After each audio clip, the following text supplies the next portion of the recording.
துரோகத்தின் பிறப்பிடம் பசுபதியிடமா தாத்தா பாட்டியிடமா? கமெண்ட்ஸில் சொல்லுங்கள் என் அன்பான உறவுகள் அனைவருக்கும் வணக்கங்க. இப்போ சாரதா வீட்டில் வச்சுட்டு நம்ம காவேரி பார்த்து அழுது பேசுகிறாங்க. எப்படி என் காவேரி இப்படி விட்டுட்டு பிரித்து கூட்டிகிட்டு வந்தீங்க அத்தை, உங்களுக்கு தெரியாதா? எப்படி நீங்கள் இப்படி வந்தீங்க அப்படின்னு கதறாங்க, துடிக்கிறாங்க.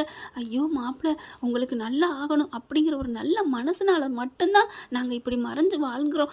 ஏன் இப்படி எங்களை வார்த்தையால் கொள்றீங்க?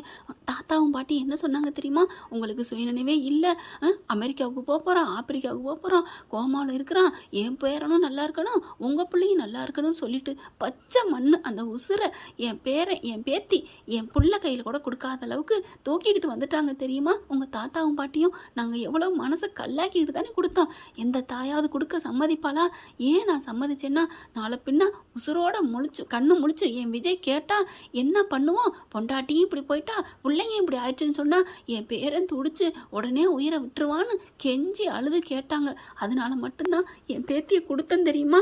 ஆனால் இப்படி வளர்ந்து கண்ணுக்கு கண்ணா வந்து நிற்பான்னு நான் நினைக்கவே இல்லையே அப்படின்னு அழுகுறாங்க. பயங்கரமாக அப்படியே தேம்பி அழுகுறாரு. அப்படியே காவேரி பார்க்குறாங்க. எல்லாத்தையும் பார்த்துட்டு என் மேலே இவ்வளோ ஒருத்தவங்க உயிராக நேசிப்பாங்களா? எனக்கே ஆச்சரியமாக இருக்குது, அதிர்ச்சியாகவும் இருக்குது. எங்கள் அப்பா என் மேலே எவ்வளோ பாசம் வச்சுருந்தாரோ அந்தளவுக்கு நீங்கள் வச்சுருந்துருக்கீங்களா விஜய் அப்படிங்கிறாங்க. ஆமாம் காவேரி, நான் உன் மேலே எவ்வளோ உயிர் தெரியுமா? இப்போ கூட நீ என்ன வேணாம் போடான்னு சொன்னாலும் சரி உன் காலடியிலே கிடப்பேன் காவேரி. நான் எப்படி நீ என்ன நேசிக்கிறனோ இல்லையோ, என்னை விட உன்னை நேசிக்கிறேன் காவேரி. நீ இல்லாத வாழ்க்கையை நான் எப்படி நடப்பணமாக வாழ்ந்தேன் தெரியுமா அப்படின்னு சொல்லிட்டு அழுகிறாரு. கையை பிடிச்சோடனே கட்டிக்கிட்டோன்னே காவேரியும் கட்டிக்கிறாங்க. அப்படியே ஒரு மாதிரி ஆகுறாங்க. இங்கே பாருங்கள், இந்த நிமிஷம் இப்போ சொல்கிறேன், என்ன ஆனாலும் சரி, 7 ஜென்மம் எடுத்தாலும் சரி, நீங்கள் தான் எனக்கு புருஷன், நான் தான் உங்கள் பொண்டாட்டி. இதை யாராலையும் தடுக்க முடியாது. சாரதா பார்க்குறாங்க. காவேரி, உனக்கு நினைவு வந்துருச்சாடி? எங்கேம்மா நினைவு வந்துச்சு? எங்கே நினைவு வந்துச்சு? எனக்கு அதெல்லாம் தெரியவே இல்லை. ஆனால் ஒரு உணர்வு மட்டும் தோணுது, இவன் தான் உன் புருஷன், இவன் தான் உன் உசுறு அப்படின்னு எனக்கு ஏதோ ஒரு உள்ளுணர்வு மட்டும் தெரியுதுமா. ஆனால் எனக்கு நினைவு வரலம்மா. என்னம்மா பண்ணுறது? கடவுளே, ஏன் இப்படி என்னை சோதிக்கிற அப்படின்னு அழுகிறாங்க. பாப்பா வந்து அம்மான்னு கட்டிக்கிட்டு அழுகுது. தூக்கி வச்சுட்டு கொஞ்சுறாங்க. செல்லாம் குட்டிமா, என் தங்கமே, என்னை விட்டுட்டு இருந்தியாடி, அம்மா காணோம்னு தேடுனியா அப்படிங்கிறாங்க. அப்போ சொல்கிறாங்க, இல்லை காவேரி, உன்னை காணாண்டு 2 பிள்ளைங்க அழுதுச்சு தெரியுமா? என்னது, எனக்கு 2 பிள்ளை பிறந்துச்சா அப்படின்னு காவேரி கேட்க, என்ன காவேரி இப்படிலாம் பேசுகிற?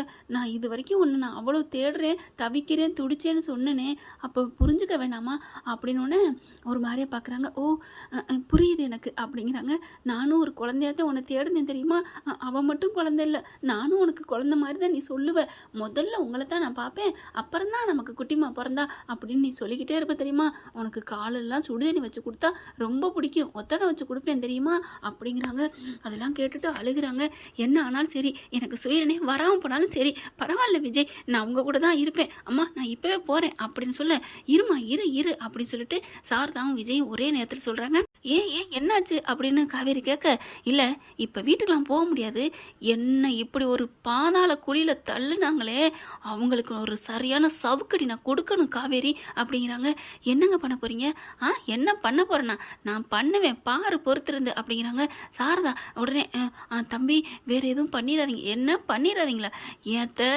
என் இதயத்தை நொறுக்கிட்டாங்க தெரியுமா? ஆனால் ஒன்று, அன்னைக்கே வீட்டுக்கு போகும்போது கூட நான் வேணான்னு அன்னைக்கே சொன்னேன் அத்தை. ஆனால் என் பொண்டாட்டி கேட்கலையே. தாத்தா பாவம் பாட்டி பாவம்னு சொன்னாலே, அப்போவே என் பேச்சை கேட்டு இங்கே இருந்திருந்தா நாங்கள் எப்படி இருந்திருப்போம்? குருவி கூட்டில் கல்லை கொண்டு எரிஞ்சு அப்படியே களைச்சி விட்டாங்களே. தாத்தா மேலே எவ்வளோ பாசம் வச்சுருந்தா என் பொண்டாட்டி, அங்கே வந்தால் உன்னை தொலைச்சிருவாங்கடி, வாழ்க்கை வீணாக போயிடும். நான் சொன்னேன், பரவாயில்ல எது வந்தாலும் நான் பார்த்துக்கிறேன் அப்படின்னு அவங்க மேலே உள்ள நம்பிக்கையில் பாவம் பேரனும் தாத்தாவும் பிரியக்கூடாதுன்னு கூட்டிகிட்டு போனாலே, அந்த ஒரு நல்ல மனசுக்கு கூட அந்த பச்சை துரோகிங்க ஒரு கொஞ்சம் கூட கருணை பார்க்கலையா அத்தை அப்படிங்கிறாங்க. இல்லை தம்பி, இந்த பசுபதியால் உங்கள் உயிருக்கு ஆபத்து வந்துருமோன்னு தான் ஆபத்து. நான் அந்த விபத்தில் போயிருந்தேன்னா என்ன பண்ணியிருப்பாங்க? ஐயோ காவேரி, நீ தான் என் தெய்வம், உன் புள்ள தான் என் உலகம் அப்படின்னு தாங்கியிருப்பாங்கல்ல. அவங்க பேரை நான் உயிரோடு இருக்கேன்னு தெரிஞ்சோடனே அப்படியே கழட்டி விட்டாங்க. இவளை யாரோன்னு நினைக்கிறாங்க, என் உயிரில் பாதின்னு அவங்களுக்கு தெரிஞ்சும் என் தாத்தா அப்படி பண்ணிட்டார்ல அப்படின்னு கத்துறாங்க. சரி விடுங்க, இப்போ என்ன பண்ணலாம் அப்படிங்கிறாங்க. காவேரி இங்கே இரு, நான் வந்து பார்த்துக்கிறேன். ஒரு திட்டம் வீட்டில் தேடிக்கிட்டு இருக்காங்க, அதுக்கு அவங்க போக்கிலே நான் போய் பண்ண போகிறேன் அப்படிங்கிறாங்க. என்ன பண்ணுறீங்க? இரு, எனக்கு பொண்ணு பார்த்துட்டு இருக்காங்க, அது தெரியுமா? என்னது பொண்ணு பார்க்குறாங்களா? என்ன விஜய் அப்படிங்கிறாங்க. நான் இது வரைக்கும் கல்யாணம் வேணான்னு தான் சொல்லிட்டு இருந்தேன். சம்மதிக்கவே இல்ல. இப்போ நேரா போய் என்ன பண்ண போறேன்? என்ன பண்ண போறீங்க? என் பொண்டாட்டி இருக்கான்னு போய் திட்ட போறீங்களா? அப்படின்னு காவேரி கேட்க, அப்பா யாரோ கோளாறு அப்படின்னு சொல்லிட்டு காவேரி என் என் பொண்டாட்டியா நினச்சி 1 2 உன்னை கொஞ்சலாம்ல அப்படிங்கிறாங்க. ஏன்னா இன்னும் அவங்களுக்கு முழுசா நினைவு இல்லைல்ல. மனசார சொல்லியிருக்கிறாங்க. ஆனால் உடலார தொடுறதுக்கு இன்னொரு இடத்துல தானே அவங்க இருக்காங்க. இன்னொரு மனசா. அதனால ஒரு நம்ம ஆள் யாருங்க? ஜென்டில்மேனுங்க. தொட போனவர் அப்படியே கையை நிறுத்திக்கிறாரு. அப்படியே டக்குன்னு கையை பிடிக்கிறாங்க காவேரி. நான் தான் சொல்லிட்டேனே 7 ஜென்மத்துக்கு நீங்கள் தான் என் புருஷன்னு. அப்படியே ஒதுங்கி நிற்கிறீங்க. உங்கள் காவேரி தானே நான். உங்கள் காவேரிட்ட நீங்கள் எப்படி உரிமை எடுத்துக்கிட்டீங்களோ அதே மாதிரி நீங்கள் இப்போ எடுத்துக்கலாம். என்ன உங்கள் காவேரி? நான் தான் உங்கள் காவேரி பிடிங்க அப்படிங்கல. இல்லை சாரி காவேரி அப்படிங்கல. என்ன மனுஷையா நீ? உன் பொண்டாட்டின்னு தெரிஞ்சும் மணலில் சரியில்லை அப்படின்னு தெரிஞ்சோடனே தொடக்கூட மறுக்கிறியே அப்படின்னு சொல்லிட்டு என்ன பண்ணுறாங்க, அம்மா எனக்கு போய் தண்ணி சூடாக காப்பி போட்டு கொண்டு வா, தண்ணி கொண்டு வா அவருக்கு அப்படின்னு சொன்னோன்னே நைஸாக போயிடுறாங்க. அப்படியே டக்குன்னு சாரதா போன கையோட விஜய் இழுத்து கட்டிக்கிறாங்க. குழந்தையும் சாரதா தூக்கிட்டே போயிடுறாங்களா. அதனால் இறுக்கி அணைச்சிக்கிறாங்க. காவேரி காவேரி அப்படிங்கிறாங்களா. ஏன் நான் ஓன் பொண்டாட்டி தான்டா ஏன் அப்படிங்கிறாங்க. இல்லை நீ எதுவும் தப்பாக நினச்சிடக்கூடாதுல்ல அப்படிங்கிறாங்க. நான் எப்படி நினைப்பேன்? எங்கள் அம்மா என் குழந்தை என்னை தொடையில எனக்கு உணர்வு தெரியுது. நீங்கள் தான் என் புருஷன் உள்ளுணர்வு தெரியுதுடா. என்ன நீங்கள் அப்படின்னு சொல்லிட்டு இறுக்கிய கட்டிக்கிறாங்க. நீங்கள் எந்த ஒரு கில்ட்டி ஃபீலிங் நினைக்கவே கூடாது. இந்தாங்க நான் உங்கள் பொண்டாட்டி தான், கட்டி பிடிச்சிக்கோங்க, இந்தாங்க கணத்தில் முத்தம் கொடுங்க அப்படின்னு கணத்தை காட்டுறாங்க. காவேரி அப்படின்னு கட்டிக்கிறாங்க. எனக்கு எவ்வளோ இதாக இருந்துச்சு தெரியுமா? நினைவே இல்லைன்னு தெரிஞ்சோன்னே சோ அழுகவே கூடாது. இனிமேல் அழுகிற காலம் மறையேறி போச்சு. அந்த மலையேறின அந்த அழுக காலத்தை இறக்கிட்டு வர வேணும்னா வானம் மழையாக பொழியட்டும் மக்களுக்கு அப்படிங்கிறாங்க. அடுத்து சொல்லுங்கள் என்ன பண்ண போகிறீங்க? கல்யாணத்துக்கு சம்மதிக்க போகிறீங்களா? சேச்சா அப்படிலாம் இல்லை. அப்புறம் கல்யாணமே பண்ணிக்க போகிறேன். என்னங்க குழப்புறீங்க? நான் கல்யாணம் பண்ண போகிறேன், ரெடி பண்ணுங்க பொண்ணுன்னு சொல்ல போகிறேன். என்ன நீங்கள் என்ன கூட்டி போகிறேன்னு சொல்லிட்டு இப்போ வேறு கல்யாணம் பண்ண போகிறேன்னு சொல்கிறீங்க அப்படின்னு காவேரி கேட்க, கிறுக்கி அந்த பொண்ணு நீ தான் தெரியுமா அப்படிங்கிறாங்க. என்னது நானா அப்படிங்கல. அங்கேருந்து சாரதா வராங்க. என்ன அப்படிங்கிறாங்களா. பொண்ணு பார்க்க சொல்லி தாத்தா பாட்டிக்கிட்ட சொல்லி நான் கல்யாணம் பண்ணிக்க போகிறேன். என்னது கல்யாணம் பண்ணிக்க போகிறீங்களா? பொண்ணெல்லாம் பார்த்தாச்சு, ரெடி அப்படிங்கிறாங்க. ரெடியா? என்ன தம்பி இப்போ தான் நான் சந்தோஷப்பட்டேன். என்ன பொண்ணு இப்போ தான் ரெடி அப்படிங்கிறாங்க. என்ன என் பொண்டாட்டி தான். எப்படி தம்பி அப்படிங்கிறாங்க. அவங்க பாணியிலே போய் நான் அவங்கள எடுக்கிறேன் பாருங்க அப்படின்னு சொல்லிட்டு போக மனசு இல்லை. போகிறாரு வாராரு. என்ன இல்லை எனக்கு என் பொண்டாட்டி விட்டுட்டு போக மனசே இல்லை, நான் இங்கே தான் இருக்க போகிறேன் அப்படிங்கிறாரு. இல்லை வீட்டில் டவுட் வந்துட்டா வந்துட்டு போகுது. என்னத்த நீங்கள்? ஐயோ தம்பி மாப்பிள்ளை நான் பயத்தில் நான் சொல்லலை. நீங்கள் ஏதோ சாதிக்கணும், அவங்க மூஞ்சில் கறி பூசணும்னு சொன்னீங்கல்ல, அதுக்காகத்தான் நான் பார்த்துருந்துக்கங்கன்னு சொன்னேன். சூப்பர் வரேன் வா. அத்தைன்னா அத்தை தான். நான் புள்ளி தான் வச்சேன், நீங்கள் கோலம் போட்டிங்களே. ஆமாம் மாப்பிள்ளை நான் சும்மா விட மாட்டேன். என் பிள்ளைய பிரிச்சுட்டாங்கல்ல அதுக்காக நான் பண்ணுவேன் அப்படிங்கிறாங்க. இதுதான் ஒரு நல்ல மனுஷங்களை நோண்டுனா இப்படி தான் நடக்கும். நான் பார்த்துக்கிறேன் அப்படிங்கிறாங்க. எப்படி தம்பி பார்த்துக்கிறேன் அப்படின்னு சொல்லிட்டு வீட்டுக்கு போகிறாங்க. தாத்தா பாட்டி அப்படின்னு கத்துறாங்க. என்னப்பா என்னைக்கும் இல்லாமல் இப்படி கத்துற அப்படிங்கல. இங்கே குட்டிமா நீ எதுவும் நினச்சிக்காத அப்படின்னு சொல்லிட்டு குழந்தையோட உள்ளுக்க போகிறாங்க. அங்கே என்னன்னு ஓடி வராங்களா. என்ன காரியம் பண்ணி வச்சுருக்கீங்க? நீங்களாம் மனுஷ ஜென்மங்களா? உங்களுக்கு கொஞ்சம் கூட உணர்வு இல்லை. இவன்னு கத்துறாங்க. ஒரு உயிரை கொல்ற அளவுக்கு நீங்கள் அந்தளவுக்கு கேவலமானவங்க ஆயிட்டீங்களா அப்படின்னு கத்த. என்ன எதை சொல்கிறான் ஒன்றும் புரியல. என்ன தம்பி என்ன அப்படிங்கல. என்ன தம்பியா?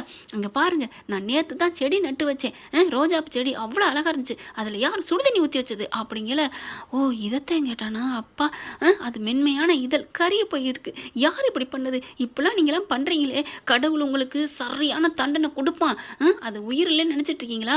அது வாய் பேசலை அமைதியாக கிடக்கு அப்படின்னா கிட்டத்தட்ட அது கோமா மாதிரி தான். உயிர் இருந்தோம் கோமாவில் இருந்தால் நீங்கள் என்ன வேணாலும் பண்ணுவீங்களா? அப்படி கழுத்தை துண்டா கொண்டு போய் போட்டுருவீங்களா? சுடுதண்ணி ஊற்றுவீங்களா அப்படின்னு சொல்ல. என்ன இவன் காவேரிக்கு பேசுகிற மாதிரியே பேசுகிறான். கடைசியாக ரோஜாப்பு செடியில் முடிக்கிறான் அப்படின்னு சித்தப்பு புலம்புறாரு. என்ன சித்தப்பு உங்கள் மனசுக்குள்ள என்னென்ன ஓடுதுன்னு எனக்கு நல்லா தெரியுது. ஐயோ என்னப்பா அப்படிங்கல. நீங்கள் தானே இந்த ஊற்றி வச்சது இந்த சுடுதண்ணியை அதை கண்டுபிடிச்சிட்டானே அப்படின்னு தானே பார்க்குறீங்க. இதுதான் கண்டுபிடிச்சியா? அதான் நான் பார்த்தேன். நான் நினைக்கிறத நீ கண்டுபிடிக்க முடியுமா என்ன அப்படிங்கல. கண்டுபிடிச்சிட்டேன் சித்தப்பு. ஐயோ என்னப்பா சொல்கிற? அதான் நீங்கள் தான் தண்ணி ஊற்றுனீன்னு கண்டுபிடிச்சிட்டேன் அப்படின்னு சொல்ல. சாரி தம்பி இனிமேல் நான் ஊற்ற மாட்டேன். இனிமேல் நீங்கள் ஊற்றுறீங்க. அதான் நான் ரோஜாப்பூ கையில் எடுத்துட்டேன்ல, அந்த ரோஜாவை நான் எப்படி தலையை வைக்கிறேன் தலை தலைன்னு பல ஆக்குறேன்னு பாருங்க பொறுத்திருந்து அப்படின்னு போகிறாரு. அப்படி என்ன சொல்கிறானே புரியலையேன்னு தவிக்கல. போனவர் வேகமாக திரும்பி வராரு. பாட்டி தாத்தா நான் ஒரு சந்தோஷமான செய்தி சொல்ல வந்தேன். கல்யாணத்துக்கு நான் பண்ணிக்கிறேன் ரெடி அப்படின்னு சொல்ல, விஜய் என்னப்பா சொல்கிற அப்படிங்கிறாங்க. ஆமாம் அப்படிங்கிறாங்களா. நாளைக்கே தரகரை வர சொல்லிடாமா, வர சொல்லி பாருங்க அப்படின்னு சொல்லிடுறாரு. அதுக்கப்புறம் 4-5 தரகரை பிடிக்கிறாங்க. அதுக்கப்புறம் ஒரு நல்ல தரகரை பிடிக்கிறாங்களா. இவர் என்ன பண்ணுறாரு, சரி தாத்தா பாட்டி நான் ஆஃபீஸுக்கு போயிட்டு வரேன் அப்படின்னு சொல்லிட்டு குழந்தைய கொடுத்துட்டு போகிறாங்க. என்னப்பா எப்போவுமே குழந்தைய கூட்டிகிட்டே போவேன், இப்போ விட்டுட்டு போகிறேன். இல்லை நான் அந்த 10 நிமிஷத்தில் வந்துடுவேன் அப்படிங்கிறாங்க. எங்கே, இல்லை கடைக்கு போயிட்டு ஒரு ஜாமான் வாங்கணும், வந்துட்டு அதுக்கப்புறம் என் குட்டிமா கூட்டி போகிறேன் அப்படின்னு சொல்லிட்டு குழந்தைய கொடுத்துட்டு போகிறாரு. ஏன்னா பொண்டாட்டி வந்த தைரியத்தில் இப்போ குழந்தைய தான் வச்சுக்கணும் அப்படிங்கிற எண்ணத்துலேருந்து கொஞ்சம் விளையிட்டாரு. வேகமாக கார் எடுத்துகிட்டு போகிறாங்களா. இங்கே வர சொல்லியிருக்காங்க இல்லையா தரகரை, அவரை வழியிலே மடக்கி பிடிச்சிடுறாரு. பிடிச்ச கையோட என்ன என்ன அப்படின்னு கேட்குறாங்களா. இங்கே பாருங்கள் நான் சொல்கிறத தான் நீங்கள் செய்யணும் அப்படின்னு சொல்லிட்டு சொல்லிடுறாரு. சரிங்க தம்பி நீங்கள் சொன்னால் நான் மாட்டேன்னே சொல்ல மாட்டேன் அப்படிங்கிறாங்க. இந்தாங்க காசை வச்சுக்கோங்க. வேணாம் தம்பி இதுக்கெல்லாம் எதுக்கு அப்படிங்கிறாங்க. என்னங்க ஒரு ஃபோட்டோ கொடுத்தா செய்யத்தானே செய்வீங்க. இல்லை நானாக ஒரு பொண்ணு கொடுத்து ஃபோட்டோ கொடுத்தா காசு வாங்கிக்கலாம், இது அப்படிங்கல. பரவாயில்ல இருக்கட்டும் வச்சுக்கோங்கன்னு காசை கொடுக்குறாங்க. நீங்கள் ரொம்ப நல்லா இருக்கணும் தம்பி. பரவாயில்ல அப்படின்ட்டு போகிறாரு. அதுக்கப்புறம் தரகர் தனியாக போகிறாங்களா. அப்புறமா தான் விஜய் வராரு. அதுக்குள்ளே தரகர் போயிட்டு நிறையா ஃபோட்டோ காமிக்கிறாங்க. விஜய் வந்தோன்னே காமிச்சிட்டு உங்களுக்கு சொல்கிறோம் அப்படிங்கிறாங்களா. சரின்னு சொல்லிட்டு ஒரு ஃபோட்டோவை காமிக்கிறாங்க, எல்லா ஃபோட்டோவையும். அதில் விஜய் வந்த கையோட பார்க்குறாரு. இந்த பொண்ணு நல்லா இருக்கே அப்படிங்கிறாங்க. பார்த்தா இது என்னது காவேரின்னு போட்டிருக்கு. ஆமாங்க இவங்க பேர் காவேரி தான். பேர் இவளை விடாது போல இருக்கே அப்படின்னு சொல்லிட்டு இது வேணாம் அப்படிங்கிறாங்க. உடனே விஜய் என்ன பாட்டி அந்த பேருக்காக தான் அந்த பொண்ணே கல்யாணம் பண்ணிக்கணும்னு சம்மதிக்கிறேன். என்ன நான் சூஸ் பண்ணது அதுக்காக தான், பண்ணி வச்சா அந்த பொண்ணை பண்ணுவீங்க, இல்லைன்னா வேணாம் அப்படிங்கிறாங்க. சரி பேரில் இருந்தால் என்ன, ஏப்பா இதுக்கு செல்ல பேர் ஏதாவது இருக்கா அப்படிங்கிறாங்க. இருக்கே, என்ன பேர், குட்டிமான்னு கூப்பிடுவாங்க. குட்டிமா, என் பொண்டாட்டி என் புள்ள பேர். ஐயோ என் பிள்ளையும் பொண்டாட்டியும் ஒன்றா அந்த பிள்ளை பேரை வச்சுருக்கேன், நான் இந்த பொண்ணை தான் கட்டுவேன் அப்படின்றாங்க. அதுக்கப்புறம் சரின்ட்டு போயிடறாங்களா. அப்புறம் ஃபோனில் கான்டாக்ட் பண்ணி விஜய் பேசுகிறாரு அந்த தரகர்கிட்ட. அப்புறம் நான் சொன்ன மாதிரியே செஞ்சிட்டிங்க போல இருக்கேன் சார். அந்த பொண்ணு யார் ஒன்றுமே புரியலையே.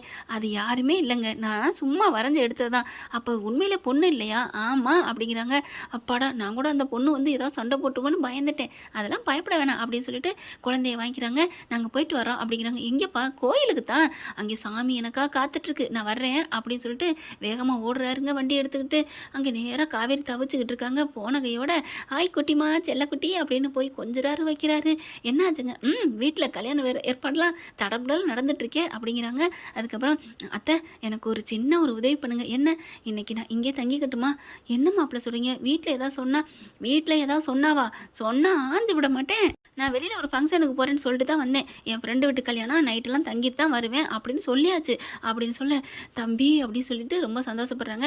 அதுக்கப்புறம் காவேரி நான் இங்கே தங்குறது உனக்கு ஏதாவது, ஐயோ என்ன நீங்கள், நான் தான் சரின்னு சொல்லிட்டேனே, நான் உங்களுக்கு எத்தனை வாட்டி கால் பண்ணியிருக்கேன் பாருங்கள். ஐயோ நீ கிடைச்ச சந்தோஷத்தில் நான் ஃபோனெல்லாம் மறந்துட்டேன்டா. இவ்வளோ ஏன் குட்டிமாவை நான் ஒரு நிமிஷம் கூட விட்டதில்லை. கங்காரு குட்டி மாதிரி என் தோளில் தான் சுமந்துக்கிட்டு தெரிஞ்சேன், மார்பில் தான் அப்படியே இடுப்பளவில் சேலை கட்டிக்கிட்டு நம்ம குழந்தைய நான் தூக்கிக்கிட்டு தெரிஞ்சேன் தெரியுமா. ஆனால் இப்போ நீ வந்தோடனே அந்த குழந்தைய கூட கொஞ்சம் மிஸ் பண்ணிட்டேன்னா பார்த்துக்கேன், ஏங்க இப்படிலாம் பண்ணுறீங்க அப்படிங்கிறாங்க. என் தெய்வம் நீ வந்துட்டீலடி அப்படிங்கிறாங்க. சும்மா போங்க அப்படிங்கல. அவங்க அம்மா வராங்க. சரி நம்ம எங்கேயாவது போவோம் அப்படின்ட்டு, பாருமா காவேரி நான் வெளியில் ஒரு இடத்துக்கு போயிட்டு வரேன். எங்கேம்மா அப்படிங்கிறாங்க. இல்லை ஒரு மாமி பக்கத்தில் கூப்பிட்டாங்க, அவங்களுக்கு ஏதோ வேலை பார்த்து கொடுக்கணுமா கல்யாணத்துக்கு, நான் போய் போட்டு கொடுத்துட்டு வரேன் அப்படிங்கிறாங்க. பார்க்குறாங்க. சரிம்மா அப்படின்னு சொன்னேன். நான் பாப்பாவும் தூக்கிட்டு போகிறடி. பாப்பா ஐயோ அப்படிங்கல. அப்படி காவேரி பார்க்குறாங்களா. சரி தூக்கிட்டு போயிட்டு வாங்கத்த அப்படிங்கிறாங்க. சரின்னு சொல்லி தூக்கிட்டு போயிடுறாரு. அதுக்கப்புறம் காவேரி எல்லாம் சமையல்லாம் வச்சுருக்கேன், சாப்பிட்டுட்டு தூங்குங்க. சரிம்மா உடனே தூங்க வேணாடி, கொஞ்சம் ஆறாமரை பேசுங்க அப்படிங்கிறாங்க. சரின்னு சொல்லிட்டு சாரதா போயிடுறாங்க. கதவை சாத்திக்கிறாங்க. சாப்பாடெல்லாம் எடுத்தாந்து வைக்கிறாங்க. சாப்பாடை வச்சு இப்படி அள்ளி பரிமாறுறாங்களா. எடுத்தோடனே டக்குன்னு என்ன பண்ணுறாங்க, ஒரு வாயை எடுத்து காவேரிக்கு ஊட்ட போகிறாங்க. ஊட்ட போகும்போது காவேரி என்ன பண்ணுறாங்க, அப்படியே மேலே கீழே பார்க்க என்ன அப்படிங்கிறாங்களா. ஒன்றும் இல்லை அப்படின்னு சொல்லிட்டு, என்னம்மா சொல்லு, நான் உங்களுக்கு ஊட்டி விடட்டா. சரி ஊட்டு, இதில் என்ன இருக்குது என்ன அப்படின்னோன்னா அப்படிங்கிறாங்க. ஊட்டி விட்றாங்க காவேரிக்கு விஜய் ஊட்டி விட்றாரு. அடுத்து 2 பேருமே ஆசை ஆசையாக ஊட்டிக்கிறாங்க. காவேரி உனக்கு ஏதாவது உணர்வு வருதா? என்னமோ தெரியலங்க. உணர்வு வருது. ஆனால் முழுசாக எனக்கு தெரிய மாட்டேங்குதுங்க. பரவாயில்லடா பரவாயில்ல வா அப்படி சொல்லிட்டு சாப்பாடெலாம் எடுத்து முடிச்சு வச்சிடுறாங்க. எல்லாத்தையும் ஓரம் கட்டிட்டு வா போய் தூங்குவோமா அப்படிங்கிறாங்க. அம்மா பேசிக்கிட்டே இருக்க சொன்னாங்களே, சரி பேசுவோம் அப்படின்னு சொல்லி உட்காந்துக்கிறாங்க. வானத்தை வெறிச்சு வெறிச்சு பார்த்துக்கிட்டு பேசுவோமா அப்படிங்கிறாரு. வேணாம் நம்ம இங்கே பேசுவோம் அப்படின்னு உட்காந்துக்கிட்டு பேசுகிறாங்க. கையை எடுத்து மடியில் வச்சுக்கிறாரு. ஒவ்வொரு விரலாக நீ விடுறாரு. இரு காவேரி அப்படி சொல்லிட்டு காலை தூக்கி மடியில் வச்சுக்கிறாரு. உனக்கு இது காலமிக்கி விடுதுன்னா உனக்கு ரொம்ப பிடிக்கும் காவேரி அப்படிங்கிறாங்க. அப்படியா அப்படிங்கிறாங்களா? ஆமாம் அப்படிங்கிறாங்க. அடுத்து ஒன்றுன்னா சொல்லுங்க அப்படின்னு சொல்ல ஒன்றுன்னா சொல்கிறாங்க. அப்புறம் இன்னொன்று முக்கியமானது சொல்லட்டுமா? என்ன நம்மளோட ஃபர்ஸ்ட் நைட் சொல்லவா அப்படின்னு சொல்ல, சீ வெக்கமாக இருக்குது அப்படின்னு காவேரி சொல்கிறாங்க. ஐயோ நீ வெக்கப்படுறதே அழகு அப்படின்னு சொல்லிட்டு கதையை ஒன்றா சொல்ல ஆரம்பிக்கிறாங்க. நம்ம 2 பேரும் நல்லா புரிஞ்சுக்கிட்டோம் காவேரி. ஆனாலும் அதுக்கப்புறம் உனக்கு என் மேலே பைத்தியம் வந்துருச்சு. அவ்வளோ உயிராயிட்ட. நீனே என்னை பார்த்து அப்படி கண்ணை அசைச்சு சம்மதம் சொன்னேன். அப்படியா? ஆமாம். அதுக்கப்புறம் கையை நான் அப்படி நீட்டினேன். நீ கையை கொடுத்த. அதுக்கப்புறம் அப்படியே தோள் பக்கத்து வந்தியா? நான் உன்னை அப்படியே மெல்ல அணைச்சேன்னா ஓகே. அணைச்சதுக்கப்புறம் நீ எந்திரிச்சு டக்குன்னு ஓடுன எந்திரிச்சு நானும் பின்னாடியே வந்தேன். அப்புறம் சோல்டரில் என் வாயை வச்சு அப்படியே முத்தம் கொஞ்சனேன். அம்பிடுத்தேன். நீ அப்படியே சொக்கி போய் என் மடியில் விழுந்துட்ட அப்படிங்கிறாங்க. எப்படி இப்படியா அப்படின்னு சொல்லிட்டு காவேரியை போய் கட்டிக்கிறாங்க. நம்ம விஜயை கட்டிக்கிட்டு இப்படி முத்தம் கொடுத்தனா இப்படி கொடுத்தனான்னு முத்தம் கொடுக்குறாங்க. விஜய்க்கு ஒரு மாதிரி ஆகுது. சரி காவேரி அப்படின்னு சொல்லிட்டு உட்கார வச்சுட்டு தள்ளி போகிறாரு. என்னங்க ஏன் என்னாச்சு? இல்லை காவேரி, நீ என் புருஷன், என் உசுரான என் புருஷன் விஜய், நீங்கள் என்னை மறந்துட்டீங்களா? என்னை ஏன் விட்டுட்டு போனீங்க? நான் உங்கள் பொண்டாட்டி தானே, உயிரோடு தானே இருக்கேன், என்னை ஏன் மறந்தீங்க அப்படின்னு என்னை உரிமையோடு என் மார்பில் 4 அடி அடித்து எல்லா உணர்வும் தெரிஞ்சு என்ன விரும்பின என் காவேரி, நான் விரும்பின என் காவேரியாக நீ இருந்தா, நான் தொட்டா அதில் எனக்கு ஆனந்தம் காவேரி. இப்போ ஒரு காமத்துக்காக நான் தொட்டு ஒன்று சேர்றதில்ல அர்த்தமே இல்லை. என் காதலுக்கு புனிதமே கிடைக்காம போயிரும் காவேரி. அது முழுமை அடையாது காவேரி. நான் அதில் அற்ப சந்தோஷத்துக்கு ஆசைப்பட மாட்டேன். நான் என் பொண்டாட்டி சொல்லுவா, சும்மா விடுவீங்களா, மேட்னிஸ் ஓட விட மாட்டீங்க அப்படின்லாம் சொல்லுவா. சாரி, நீ தான் மறந்துட்டேன் பத்தியா. இப்போ எனக்கு கூட அந்த இது வரமாட்டேங்குது பத்தியா. நீ மனசார டே மாமா, டே விஜய், டே பாஸு அப்படின்னு நீ கூப்பிட்டு என்னை அடித்து செல்லம்மா எப்போ கூப்பிடியோ அந்த தருணத்துக்காக நான் காத்துக்கிட்டு இருக்கேன். என்னை நீ தப்பாக நினைக்கக்கூடாது அப்படின்னு சொல்ல கண்ணு தாரையாக கலங்குது காவேரிக்கு. ஏமாமா நீங்கள் இவ்வளவு நல்லவரா? என்ன சொன்னேன் என்னன்னு தெரியல, தன்னாலே வந்துருச்சு அப்படிங்கிறாங்க. மாமான்னு சொல்லிட்டியா? ஐயோ கொஞ்சம் கொஞ்சமாக என் பொண்டாட்டிக்கு உணர்வு வருதே அப்படின்னு சொல்கிறாரு. அதுக்கப்புறம் ஐயோ ஆமாங்க அப்படின்னு சொல்லிட்டு, அத்தை ஏன் தெரியுமா நம்மளை விட்டுட்டு போயிருக்காங்க? தெரியுது, நம்ம 2 பேரும் சந்தோஷமாக இருக்கணுங்கிறக்காத்தான். ஆனால் அத்தையெல்லாம் தப்பாக புரிஞ்சுக்கிட்டாங்கம்மா. என் காதலை பற்றி இன்னும் உலகத்தில் யாருமே புரிஞ்சுக்கல காவேரி அப்படிங்கிறாங்க. ஐயோ அழுகாதீங்க, நான் புரிஞ்சுக்கிறேன். சாரி, நான் தான் தப்பு பண்ணிட்டேன். நீங்கள் என் மேலே உசுராக இருக்கீங்கன்ட்டு புருஷன் தானே நான் வந்து படுத்துட்டேன். நீங்கள் சொன்ன மாதிரி என் உள்ளுணர்வு இன்னும் உங்களை அடுத்த ஆள் மாதிரி தானே தோணும். ஏன் உங்களுக்குமே என்ன அப்படி தானே தோணும். என்னை மன்னிச்சிருங்க. கண்டிப்பாக நான் கடவுள்கிட்ட வேண்டி விரதம் இருக்கிறேன். நீங்கள் உங்கள் நினப்பு எனக்கு வரும் அப்படிங்கிறாங்க. அப்படியே அணைச்சிக்கிறாரு. அந்த அணைப்பில் காமம் இல்லைங்க, அன்பும் காதலும் கலந்துருக்கு. இறுக்கி அப்படியே கட்டிக்கிறாங்க. 2 பேரும் கண்ணு கலங்குது. எனக்கு தாங்க கண்ணு கலங்குது. ஓகே, இதன் தொடர்ச்சி அடுத்த பகுதியில் பார்க்கலாம். தேங்க்யூ. தயவு செய்து லைக் பண்ணுங்க. இன்னும் அப்டேட்ஸ்க்காக சேனலை சப்ஸ்கிரைப் பண்ண மறக்காதீங்க. நம்ம கிட்ட இருக்க எல்லா சேனல்ஸோட லேட்டஸ்ட் வீடியோ அப்டேட்ஸ்க்காக மேல ரைட் சைடுல காட்டுற லிங்கை கிளிக் பண்ணி வாட்ஸ்அப் குரூப்ல ஜாயின் பண்ணுங்க. உங்களிடம் விடைபெறுவது நான் உங்கள் மெஹர்.